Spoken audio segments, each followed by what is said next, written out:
Hello साथियों, नमस्कार। आप सभी का स्वागत है हमारे इस यूट्यूब चैनल पे। साथियों, हम लोग पढ़ने वाले हैं आज दिल्ली पुलिस 2023 का जो एग्ज़ाम होने वाला है और SSC GD, CHSL, CGL, Uttar Pradesh police, इन सभी एग्ज़ाम के लिए सामान्य विज्ञान आज हम लोग प्रैक्टिस करने वाले हैं। तो सामान्य विज्ञान में किस तरीके के प्रश्न आपको देखने को मिलेंगे, तो इसके लिए हम लोग आज प्रैक्टिस सेट 2 करने जा रहे हैं। प्रैक्टिस सेट 1 हमारा हो चुका है, प्रैक्टिस सेट 2 हम करने जा रहे हैं। तो चलिए पहले क्वेश्चन की ओर बढ़ते हैं। सभी साथी जो हैं अपना आकलन खुद करते जाएंगे कि आपको कितने क्वेश्चन आप इसमें से कर पाए हैं। जितने क्वेश्चन आप कर पाए हैं लास्ट में कमेंट करके जरूर बताइएगा कि कितने क्वेश्चन के आपने सही आंसर दिए हुए हैं। चलिए पहला क्वेश्चन आपके सामने रहा। ध्वनि की प्रबलता किसमें मापी जाती है? ध्वनि की प्रबलता या ध्वनि की तीव्रता किसमें मापते हैं? तो ऑप्शन है प्रतिध्वनि, आवृत्ति, डेसिबल और हर्ट्ज। तो इसका सही आंसर है डेसिबल। क्या है? डेसिबल। ठीक है, ध्वनि की प्रबलता या ध्वनि की तीव्रता किससे मापते हैं? तो आप ये डेसिबल है, डेसिबल से मापते हैं हम लोग। ठीक है, और ये जो यहाँ पर ये हर्ट जो लिखा है, हर्ट जो होता है फ्रिक्वेंसी का मात्रक होता है। ठीक है, फ्रिक्वेंसी का मात्रक नहीं, आवृत्ति का मात्रक होता है हर्ट्ज। ठीक है, अगला, परमाणु त्रिज्या किसमें मापी जाती है? क्वेश्चन है आपके सामने, परमाणु त्रिज्या किसमें मापी जाती है? ऑप्शन है मिलीमीटर, सेंटीमीटर, किलोग्राम और नैनोमीटर। तो सही आंसर आपका नैनोमीटर होगा। कभी भी पेपर में आ जाए परमाणु त्रिज्या किसमें मापी जाती है, तो सही आंसर है नैनोमीटर। ठीक है, अगला देखिए, अगला क्वेश्चन मोस्ट इंपॉर्टेंट क्वेश्चन है। आप लोगों का कई सारे एग्जाम में ये क्वेश्चन पूछा गया है। एक हार्स पावर किसके बराबर होता है? किसके बराबर होता है?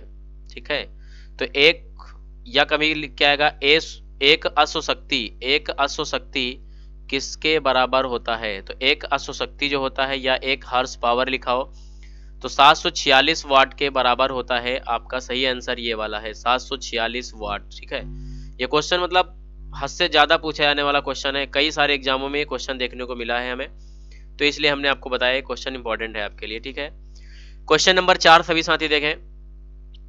कौन सा यंत्र समुद्र के स्तर से ऊपर की वस्तुओं को देखने के लिए पनडुब्बी में प्रयोग किया जाता है? Pyrometer, epidiascope, periscope, odometer. Question आपके सामने अच्छा क्वेश्चन लिखा हुआ है कि कौन सा ऐसा यंत्र है जो हम लोग समुद्र के स्तर से ऊपर की वस्तुओं को देखने के लिए पनडुब्बी में प्रयोग करते हैं। तो ये क्वेश्चन आपके सामने है, देखते हैं कितने लोग सही आंसर देते हैं। तो सभी साथी यहां पर ध्यान दें कि ये जो आपका पेरिस्कोप होता है, पेरिस्कोप जो होता है, जैसे कोई व्यक्ति है, ठीक है, कोई व्यक्ति अगर पानी में डूबा है तो पानी में उसे पानी के ऊपर की वस्तु देखना है, यानी समुद्र में अगर वो डूबा है पानी में तो उसके ऊपर की वस्तुएं देखना है। ठीक है, मतलब कहने का है कि पनडुब्बी में इसका उपयोग होता है, और जैसे कोई व्यक्ति है वो पानी के अंदर डूबा है, उसको बाहर की वस्तुएं देखना है। ठीक है, पानी में डूबे हुए व्यक्ति को पानी के ऊपर का दृश्य दिखाई देता है इस पेरिस्कोप यंत्र से। तो इसका प्रयोग हम लोग पनडुब्बियों में करते हैं। ठीक है, क्वेश्चन समझ में आ गया होगा आप लोगों को। और जो पायरोमीटर होता है, ये पायरोमीटर यहाँ पे लिखा है बच्चा, तो पायरोमीटर जो होता है दूर की वस्तुओं के ताप का ज्ञात करते हैं इससे। ठीक है, जो दूर की वस्तुएं होती हैं, दूर की वस्तुओं का ताप, दूर की वस्तुओं का ताप अगर देखना है हमको तो हम लोग किससे? पायरोमीटर से चेक करेंगे। ठीक है, फिर लिखा है एपीडियास्कोप। एपीडियास्कोप का प्रयोग होता है चित्रों को पर्दे पर प्रक्षेपण या प्रोजेक्शन के लिए किया जाता है। ठीक है, जो चित्र होते हैं उनको प्रोजेक्शन या प्रोजेक्टर में लगाया जाएगा, तो इसके लिए एपीडियोस्कोप का प्रयोग किया जाता है। ठीक है, एपीडियास्कोप। ठीक है, पेरिस्कोप अभी हमने बताया समुद्र में डूबे हुए व्यक्ति को समुद्र की सतह यानी सतह से ऊपर की वस्तुएं देखना होगा, तो इसके लिए पेरिस्कोप का प्रयोग होता है। क्लियर है? फिर उसके बाद लिखा है ओडोमीटर। तो ओडोमीटर जो होता है, जो जितनी मतलब जैसे ओडोमीटर जो होता है गाड़ी द्वारा चली गई दूरी मापने में काम आता है। ठीक है, जो गाड़ी होती है मोटरसाइकिल या 4 व्हीलर, तो इसमें जो इसके द्वारा यानी जो होता है, तो इसके द्वारा हम लोग ये पता करते हैं कि गाड़ी जो है गाड़ी द्वारा चली गई दूरी मापने के काम आता है। ठीक है, यहाँ लिखे दे रहे हैं हम, गाड़ी द्वारा चली दूरी को मापने के लिए। ठीक है, चली गई दूरी को मापने के लिए। क्लियर है? ये जो ओडोमीटर होता है तो ये गाड़ी द्वारा चली गई दूरी को मापता है। ठीक है, चलिए देखिए,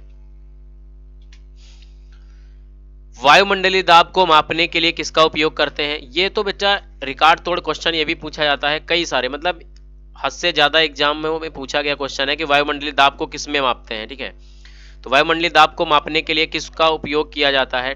ट्रेटामीटर, ओडोमीटर, थर्मामीटर, बैरोमीटर। तो ये क्वेश्चन लगभग सभी बच्चों को आता होगा। बैरोमीटर जो होता है वायुमंडलीय दाब नापने के काम आता है बेटा, सभी लोगों को ये क्वेश्चन पता होगा। ठीक है, क्वेश्चन नंबर 6 देखिए सभी साथी। क्वेश्चन नंबर 6 लिखा है, पानी के अंदर की वस्तुओं का पता लगाने के लिए किस यंत्र का उपयोग किया जाता है? पानी के अंदर डूबी हुई, अभी हमने पूछा था पेरिस्कोप, जब पूछा था तो पानी के ऊपर यानी समुद्र की सतह से ऊपर की वस्तुएं देखना है तो पेरिस्कोप का यूज होगा। अब की बार पूछा गया पानी के अंदर की वस्तुएं अगर आपको देखना है तो इसके लिए कौन सा यंत्र इस्तेमाल किया जाता है? सभी साथी जल्दी से जल्दी जवाब दें। तो इसका सही आंसर होगा बच्चा सोनार। क्या होता है? सोनार। सोनार SONAR। सोनार का फुल फॉर्म होता है sound navigation and ragging.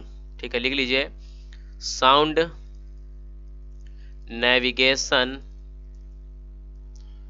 And ragging. Sound navigation and ragging जो होता है सोनार का फुल फॉर्म होता है, और ये सोनार जो होता है पानी के अंदर डूबी हुई वस्तुओं का पता लगाते हैं इससे। ठीक है, क्लियर है? चलिए अगला क्वेश्चन देखिए, क्वेश्चन नंबर 7। क्वेश्चन नंबर 7 सभी साथी देखें, दूध के घनत्व को निर्धारित करने के लिए किस उपकरण का या कौन सा उपकरण उपयोग किया जाता है? क्वेश्चन हमने आपसे पूछा है कि जो दूध होता है, ठीक है, दूध के घनत्व को निर्धारित करने के लिए कौन सा उपकरण यूज किया जाता है? हाइड्रोमीटर, लैक्टोमीटर, ओडोमीटर और बैरोमीटर। ठीक है, तो जल्दी से जल्दी सभी साथी इसका भी कमेंट करके जल्दी से आंसर दें। फिलहाल कमेंट करने का मतलब यहाँ पर है कि आप आकलन करें अपना। ठीक है, तो हम यहाँ बता दे रहे हैं दूध से घनत्व जो होता है, दूध के घनत्व को निर्धारित करने के लिए लैक्टोमीटर का यूज होता है। किसका होता है? लैक्टोमीटर का।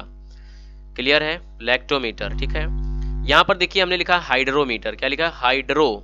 ठीक है, तो यहाँ द्रवों का आपेक्षिक जो घनत्व होता है, जो द्रव होते हैं तो द्रवों का आपेक्षिक घनत्व, आपेक्षिक घनत्व मापने के लिए आपेक्षिक घनत्व, द्रवों का आपेक्षिक घनत्व जो होता है हाइड्रोमीटर से मापते हैं। लैक्टोमीटर से दूध का घनत्व नापते हैं या घनत्व को निर्धारित किया जाता है। और ओडोमीटर अभी कुछ देर पहले हमने लिखाया आप सभी बच्चों को कि जो ओडोमीटर होता है आपका, तो जो गाड़ी होती है तो गाड़ी के द्वारा चली गई दूरी मापने का काम आता है। और बैरोमीटर से वायुमंडलीय दाब। कुछ क्वेश्चन इसमें भी देखिए पीछे वाले में, जैसे लेजर लिखा था, लेजर जो है, लेजर से रिलेटेड कौन सा क्वेश्चन आपके पेपर में पूछा जा सकता है? तो जो लेजर होता है, लेजर की कभी आ जाए खोज किसने की है, यानी लेजर का आविष्कार किसने किया है, तो कभी भी आ जाए तो थियोडोर मेमन। ठीक है, क्या नाम है उनका? थियोडोर मेमन या TS मेमन। TS मेमन। ठीक है, TS मेमन ये पूरा नाम है इनका। या कभी आ जाए तो थियोडोर मेमन इनका नाम है। ठीक है, लेजर का फुल फॉर्म लिखे दे रहे हैं, देखो थियोडोर मेमन। थियोडोर मेमन ने लेजर का आविष्कार किया था। लेजर का फुल फॉर्म लिख रहे हैं हम सामने, आप देखिएगा, ये लेजर होता है। तो लेजर का फुल फॉर्म होता है light amplification, light amplification, amplification by stimulated emission of radiation.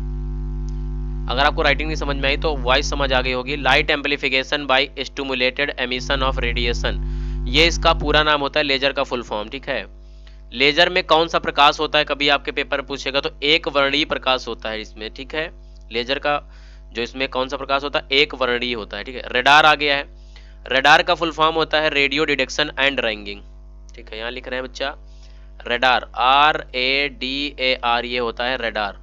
Radar का फुल फॉर्म होता है radio detection, radio detection and ragging. ठीक है, क्लियर हुई बात? रेडियो का फुल फॉर्म, सॉरी, रडार का full form radio detection and ragging होता है।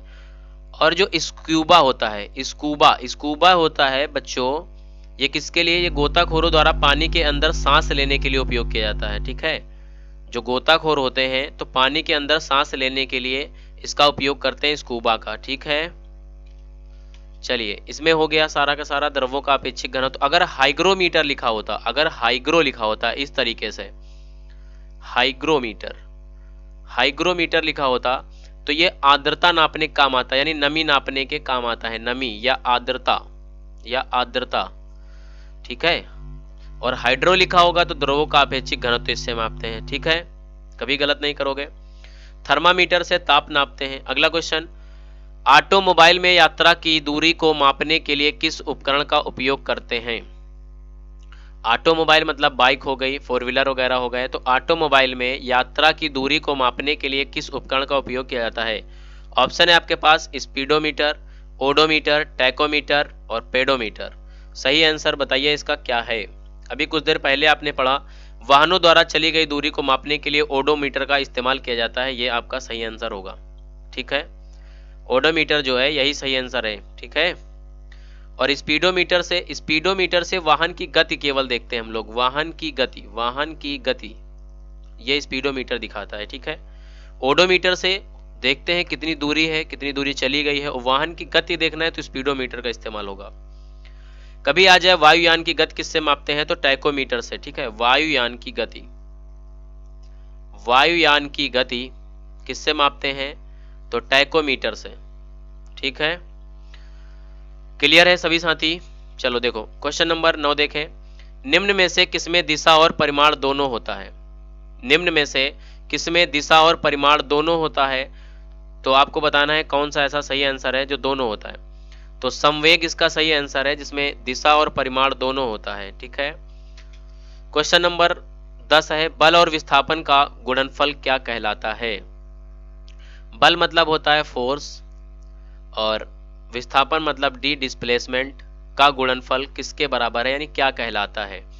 तो कभी आ जाए बल और विस्थापन का गुणनफल क्या कहलाता है, तो इसका सही आंसर है कार्य, यानी W बराबर, W होता है कार्य। तो कभी क्वेश्चन इस तरह का बन सकता है, कार्य बराबर बल इंटू विस्थापन, ठीक है।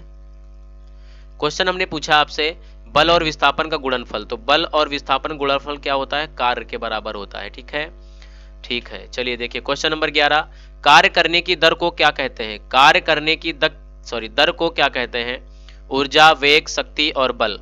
कार्य करने की दर को क्या कहते हैं? ऊर्जा कहते हैं, वेग कहते हैं, शक्ति कहते हैं, बल कहते हैं, तो शक्ति कहते हैं। कभी आ जाए क्वेश्चन कार्य करने की दर को क्या कहते हैं बच्चों? शक्ति कहते हैं, ठीक है। चलिए देखिए क्वेश्चन नंबर 12, ऊर्जा संरक्षण के सिद्धांत में कौन सा कथन सही है आपको बताना है। एसएससी में कई बार ये क्वेश्चन हमको देखने को मिला है, तो इसीलिए हमने आपको बताया ये क्वेश्चन कि ऊर्जा संरक्षण के सिद्धांत के संबंध में कौन सा कथन सही है। ऊर्जा का केवल निर्माण किया जा सकता है। दूसरा ऑप्शन है ऊर्जा को केवल नष्ट किया जा सकता है। तीसरा ऑप्शन है ऊर्जा का निर्माण किया जाता है और इसे नष्ट भी किया जाता है। चौथा ऑप्शन है ऊर्जा का ना तो निर्माण किया जा सकता है और ना ही इसे नष्ट किया जा सकता है। बिल्कुल सही, फोर्थ ऑप्शन आपके लिए सही है। ऊर्जा जो है उसका ना निर्माण हो सकता है और ना वो नष्ट हो सकती, वो एक रूप से दूसरे रूप में रूपांतरण हो सकता है ऊर्जा का, बाकी ना निर्माण होगा और ना नष्ट होगा। तो कौन सा ऑप्शन सही है? ऊर्जा का ना तो निर्माण किया जा सकता है और ना ही इसे नष्ट किया जा सकता है, बिल्कुल सही आंसर है आपका। क्वेश्चन नंबर 13 देखें सभी साथी, पवन चक्की पवन की किस ऊर्जा का उपयोग करती है? क्वेश्चन नंबर 13 है, पवन चक्की पवन की किस ऊर्जा का उपयोग करती है? ऑप्शन है ऊष्मीय ऊर्जा, गतिज ऊर्जा, तापीय ऊर्जा, जलीय ऊर्जा। पवन चक्की पवन की किस ऊर्जा का उपयोग करती है? ऊष्मीय ऊर्जा, गतिज ऊर्जा, तापीय ऊर्जा और जलीय ऊर्जा। तो इसमें से सही आंसर आपका होगा गतिज ऊर्जा। जो पवन चक्की होती है उसमें कौन सी ऊर्जा होती है? गतिज ऊर्जा, ठीक है। क्वेश्चन नंबर 13 हो चुका है आपका, हाँ 13 हो चुका है। 14 देखें, बांध में संग्रहित पानी में कौन सी ऊर्जा होती है? अगर बांध है उसमें पानी इकट्ठा हुआ है तो उसमें कौन सी ऊर्जा है? स्थितिज ऊर्जा, विद्युत ऊर्जा, गतिज ऊर्जा और स्थैतिजी ऊर्जा। यहाँ स्थैतिजी होगा, ये मात्रा नहीं लगेगी तो स्थैतिजी हो जाएगा, लेकिन इसका सही आंसर कुछ और है। तो बांध में संग्रहित पानी जो इकट्ठा हो जाता है, बांध में पानी इकट्ठा रहता है तो उसमें कौन सी ऊर्जा है? यानी रुका हुआ अगर पानी है बांध में, बांध लगा दिया आपने, पानी रुक गया, वहां पर कौन सी ऊर्जा होगी? तो वहां पर सही आंसर होगा आपका स्थितिज ऊर्जा होती है, ठीक है। अगला, न्यूटन द्वारा गति के कितने नियम प्रतिपादित किए गए थे? न्यूटन द्वारा कितने नियम दिए गए थे? ठीक है, आप सबको पता है गति के नियम किसने दिए? न्यूटन ने दिए। तो न्यूटन ने गति के कितने नियम दिए थे ये आपको बताना है। 2 है, 3 है, 4 है, 5 है। तो इसका सही आंसर है बच्चों कि न्यूटन ने 3 नियम दिए थे, गति के 3 नियम दिए थे। क्वेश्चन है आपके सामने, अगला क्वेश्चन है, रॉकेट लॉन्चिंग कौन से नियम पर आधारित है? रॉकेट जो है, रॉकेट जब लॉन्च किया जाता है तो उसमें कौन से नियम पर यह आधारित होता है? तो न्यूटन का गति का तृतीय नियम है, न्यूटन के गति का पहला नियम है, ऊष्मागतिकी का नियम है, न्यूटन के गति के सभी नियम है, आपको बताना है। तो न्यूटन की गति का तीसरा नियम जो है, इसी पर जो है रॉकेट लॉन्चिंग जो होते हैं वो सब इसी नियम पर आधारित होते हैं। तो न्यूटन के गति का तीसरा नियम जो है यही है। ठीक है, क्लियर है? तीसरा नियम को हम लोग क्रिया प्रतिक्रिया के नाम से भी जानते हैं, क्रिया प्रतिक्रिया के नाम से जानते हैं, क्रिया प्रतिक्रिया। ठीक है, ये होता है। ठीक है, देखो यहां पर आया है, न्यूटन के गति के प्रथम नियम का अन्य नाम क्या है? संवेग का नियम, गति का नियम, जड़त्व का नियम, विस्थापन का नियम। तो सही आंसर देखिए क्या है, न्यूटन के गति का प्रथम नियम जो है उसका अन्य नाम क्या है, बताना है आप सभी लोगों को। तो जो देखो, जो पहला है उसका सही नाम है जड़त्व का नियम। न्यूटन के पहले नियम को जड़त्व का नियम बोलते हैं, हम यहाँ पे लिख रहे हैं, ये फर्स्ट नियम है। ठीक है, जो सेकंड है, सेकंड वाले में संवेग, ये सेकंड है। ठीक है, जो न्यूटन का दूसरा नियम है उसका दूसरा अन्य नाम जो पूछ दे कभी, संवेग का नियम होता है। ठीक है, संवेग का नियम जो है वो न्यूटन के दूसरे नियम को बोलते हैं हम लोग। और जो तीसरा नियम है, तीसरा नियम, उसको बोलते हैं क्रिया प्रतिक्रिया। क्या बोलते हैं? क्रिया प्रतिक्रिया जो होता है ये न्यूटन का तीसरा नियम है। क्रिया प्रतिक्रिया पे तीसरा नियम आधारित है, दूसरा वाला संवेग के नियम पर आधारित है, और जड़त्व का नियम जो हम लोग बोलते हैं न्यूटन के पहले नियम को बोलते हैं। कई बार ये पेपर में पूछा गया कि न्यूटन के पहले नियम को क्या बोलते हैं, तो न्यूटन के जो फर्स्ट नियम है उसको जड़त्व का नियम बोलते हैं। रॉकेट किस सिद्धांत पर कार्य करता है? इधर देखिए क्या लिखा था, न्यूटन के गति के अन्य नियम। यहाँ पूछा गया था रॉकेट लॉन्चिंग जो है कौन से नियम पर आधारित है, तो न्यूटन के गति के तीसरे नियम पर आधारित है। यहाँ पूछा जा रहा है रॉकेट किस सिद्धांत पर कार्य करता है, तो संवेग संरक्षण, ऊर्जा संरक्षण, द्रव्यमान और वेग। ये क्वेश्चन आपका रेलवे में पूछा जा चुका है बच्चों, और एक दो बार CHSL में भी ये क्वेश्चन देखने को हमें मिला है फिलहाल, इसलिए हमने बताया। बाकी कई लोगों को मिला होगा, कई एग्जामों में आया होगा। रॉकेट किस सिद्धांत पर कार्य करता है, तो सही आंसर इसका है संवेग संरक्षण। संवेग संरक्षण के सिद्धांत पर कार्य करता है कौन? रॉकेट। ठीक है, क्वेश्चन नंबर 19, वेग और समय, वेग और समय का गुणनफल प्रदान करता है। ठीक है, बोला जा रहा है वेग और समय का गुणनफल प्रदान करता है क्या? कहीं लिखा होगा आपके सामने वेग और समय, ऐसी चीज लिखी हुई है, तो यह किसके बराबर होगी? हमने लिख दिया वेग और समय के गुणनफल, गुणा कर दिया। इसके बराबर क्या होता है? दूरी होती है, विस्थापन होता है, संवेग होता है, गति होती है। तो विस्थापन होता है, विस्थापन यानी डिस्प्लेसमेंट। क्या होता है? विस्थापन। विस्थापन बराबर वेग इंटू समय। ठीक है, वेग इंटू समय जो होता है विस्थापन के बराबर होता है। अब इसमें से कोई भी चीज निकाल सकते हो आप। समय निकालना होगा तो वेग को उठा के इसके नीचे रख दोगे। ठीक है, जैसे आपको समय निकालना है तो वेग इसके नीचे रख दोगे, और अगर आपको समय निकालना है तो वेग को इसके नीचे रख दोगे, और अगर आपको वेग निकालना है तो विस्थापन इसके नीचे रख दोगे। मतलब कोई भी चीज इधर इंटू में है तो इधर डिवाइड में चली जाएगी, इधर वाली इधर डिवाइड में आ जाएगी। ठीक है, तो क्लियर है आप सभी का कि विस्थापन जो होता है वेग और समय के गुणनफल के बराबर होता है। विस्थापन के परिवर्तन की दर को क्या कहते हैं? विस्थापन के परिवर्तन की दर को क्या कहते हैं? गति कहते हैं, संवेग कहते हैं, विस्थापन कहते हैं, वेग कहते हैं। ये भी क्वेश्चन आपके पेपर में डायरेक्ट इसी तरीके एज इट इज जैसे हमने लिखा है ऐसे ही छपा होता है। विस्थापन के परिवर्तन की दर को क्या कहते हैं? तो विस्थापन के परिवर्तन की दर को बच्चा वेग कहते हैं। कभी भी डायरेक्ट ऐसे ही आएगा, विस्थापन के परिवर्तन की दर को क्या कहते हैं? तो वेग कहते हैं। बिल्कुल सही आंसर है। चलिए देखिए, वेग ही आप लोगों को भी लगाना है, कभी गलती नहीं करना है आपको। तो सभी साथी, आप लोगों को वीडियो कैसी लगी? वीडियो अगर अच्छी लगी हो तो वीडियो को लाइक जरूर कर दें। चैनल पर नए हैं, चैनल को सब्सक्राइब जरूर कर दें, साथ में बेल आइकन प्रेस कर दें, और अपने सुझाव में कमेंट करके जरूर बताएं, और अपने दोस्तों में इस वीडियो को ज़्यादा से ज़्यादा शेयर भी कर दें। धन्यवाद साथी। और एक इम्पॉर्टेंट सूचना आप सभी साथी को देना चाहता हूँ कि अगर आप दिल्ली पुलिस का एग्जाम देना चाहते हैं, दिल्ली पुलिस का एग्जाम देना चाहते हैं, अभी हाल ही में एग्जाम है, तो आपको प्रैक्टिस, बेहतरीन प्रैक्टिस यहाँ पर कराई जा रही है, जिसमें आपको साइंस का डेली एक एक मतलब टॉपिक लेके आते हैं सब्जेक्ट वाइज की। मंडे को अगर आपका है तो मैथ की प्रैक्टिस हो जाती है आप लोगों की। अगर मंगलवार है तो मंगलवार को आपके हिस्ट्री के क्वेश्चन सारे देखने को मिल जाएंगे। बुधवार को आपको ज्योग्राफी के मिलते हैं। बृहस्पतिवार को आपको, ठीक है, हिस्ट्री ज्योग्राफी, इस तरह से मतलब रोज नया नया टॉपिक मिलता है। आज बृहस्पतिवार है तो बृहस्पतिवार को हम यहाँ पर आपको साइंस के करा दिया है। शुक्रवार को आपको रीजनिंग की प्रैक्टिस करा देंगे, ठीक है। शनिवार को आपको हिंदी की, जो हिंदी दिल्ली पुलिस में नहीं आएगी तो यहाँ पर सैटरडे को कंप्यूटर की क्लास आपकी लगा दी जाएगी, ठीक है। कंप्यूटर की क्लास आपकी सैटरडे को हो जाएगी। तो सारे के सारे टॉपिक जो हैं आपकी मैथ, जीएस, रीजनिंग और कंप्यूटर, सारे के सारे टॉपिक इसी से, यानी सारे सब्जेक्ट आपके इसी चैनल पे कवर कराए जाएंगे। तो आप लोग अच्छी प्रैक्टिस कर पाएंगे यहाँ से। और अगर आप यूपीपी वगैरह की तैयारी करना चाहते हो तो आपको बढ़िया प्लेटफॉर्म है यही, आप यहाँ से तैयारी करें। आपकी तैयारी एक न एक दिन बेहतरीन तैयारी होगी अगर आप डेली यहाँ से जुड़े रहते हैं। धन्यवाद साथी।